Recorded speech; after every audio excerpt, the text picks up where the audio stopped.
नमस्कार दोस्तों, चैनल में आपका बहुत बहुत स्वागत है। आज की टाइपिंग डिक्टेशन की स्पीड है 45 शब्द प्रति minute. Okay, let's start. Dictation शुरू होगी 5 सेकंड बाद।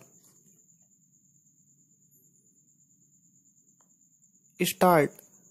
लंबे समय से लागू भारत के कर कानूनों में बदलाव की जरूरत विभिन्न स्तरों पर महसूस की जा रही है। विश्व में भारत को सबसे जटिल और कठोर कर नियमों वाला देश माना जाता है।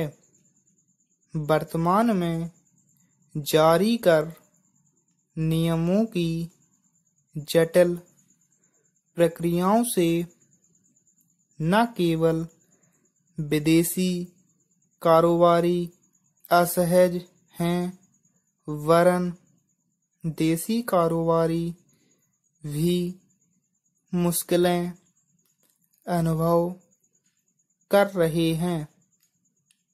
पिछले दिनों प्रधानमंत्री नरेंद्र मोदी ने मौजूदा कर व्यवस्था में आमूलचूल बदलाव की वकालत करते हुए कहा कि देश के कर कानून और व्यवस्थाएं 50 साल से भी ज्यादा पुरानी हैं, जो मौजूदा परिस्थितियों तथा आर्थिक हालात के अनुकूल नहीं है। प्रधानमंत्री ने इस बात पर भी आपत्ति जताई है कि करदाताओं की जांच के लिए 90% संसाधनों को झोंक दिया जाता है, जबकि जांच में आने वाले करदाताओं से कर संग्रह में हिस्सेदारी केवल 9% ही है। वस्तुतः 90% कर संग्रह अग्रिम कर से जमा होता है, जबकि बाकी कर वसूलने के लिए संसाधनों का व्यापक इस्तेमाल होता है। निश्चित रूप से इस समय देश को आर्थिक रूप से गतिशील बनाने, उद्योग, व्यापार और निर्यात की स्थिति को पटरी पर लाने की जरूरत है।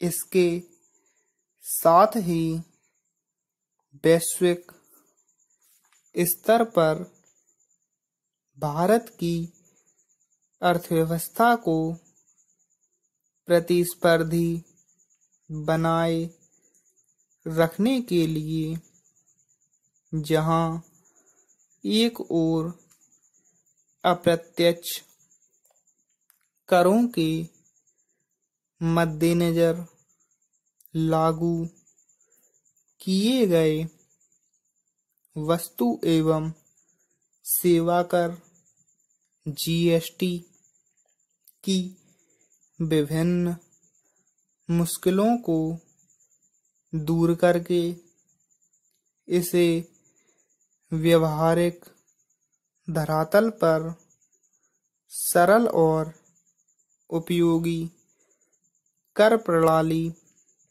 सिद्ध करना होगा।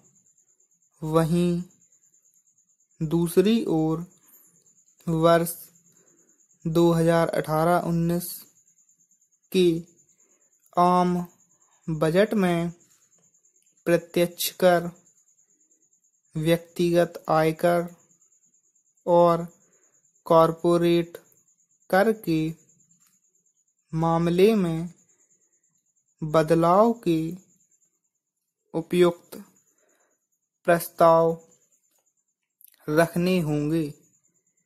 गौरतलब है कि हमारे देश में अंग्रेजों ने वर्ष 1922 में आयकर की शुरुआत की थी।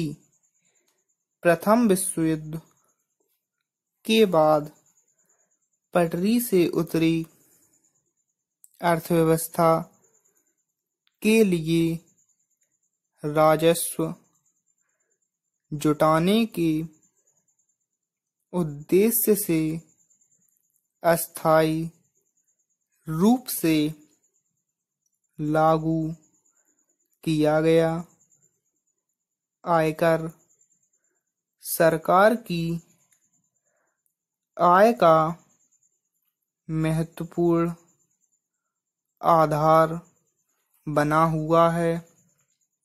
अब आजादी के 70 वर्ष बाद भारत की कर प्रणाली में कुछ महत्वपूर्ण बातें शामिल किए जाने की आवश्यकता अनुभव की जा रही है। व्यक्तिगत आयकर की हिस्सेदारी बढ़ाने के लिए व्यक्तिगत करदाताओं की तादाद में लगातार बढ़ोतरी के प्रयास करने होंगे। यद्यपि पूर्व में हुई नोटबंदी और कर प्रशासन द्वारा डाटा विश्लेषण ने कर दायरे का विस्तार किया है, लेकिन कर के साथ ही सकल घरेलू उत्पाद जीडीपी अनुपात बढ़ाया जाना भी जरूरी है। उम्मीद की जानी चाहिए कि केंद्र सरकार एक प्रभावी कर प्रणाली के तहत कर व्यवस्था सरल और पारदर्शी बनाएगी। पैराग्राफ। जापान के शहर इशिगाकी के स्थानीय निकाय ने कहा है कि वह डियायू द्वीप, जिसे वहां सेनकाकू कहा जाता है, का नाम बदलेगा। शहर के मेयर योशिताका नाकायामा इस आशय का प्रस्ताव निकाय की बैठक में पेश करेंगे। निकाय की बैठक इसी साल दिसंबर में होने वाली है। उल्लेखनीय है। इशिगाकी शहर का औपचारिक नाम वहाँ तोनोशिरो इशिगाकी सिटी है, जिसे बदलकर सेनकाकू इशिगाकी सिटी किए जाने का प्रयास किया जा रहा है। इसका अर्थ है जापान सेनकाकू द्वीप को अपने नियंत्रण वाला द्वीप जताना चाहता है।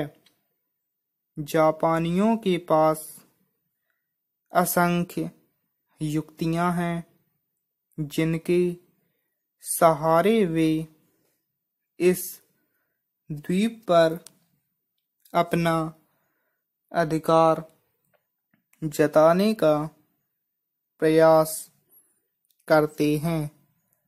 वर्ष 2012 में भी चीन ने डियायू द्वीप पर जापान द्वारा अधिकार जताने की कोशिश का विरोध जताया था और तब से ही चीन वहाँ की निगरानी करता रहा है।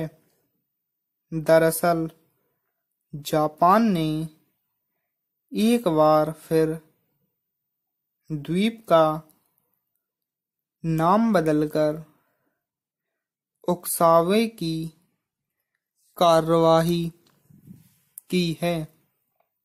इसके परिणाम के लिए वह खुद जिम्मेदार होगा। स्टॉप। दोस्तों, डिक्टेशन की प्रैक्टिस लगातार करते रहिए जिससे आप अपनी टाइपिंग की स्पीड को बढ़ा सकें।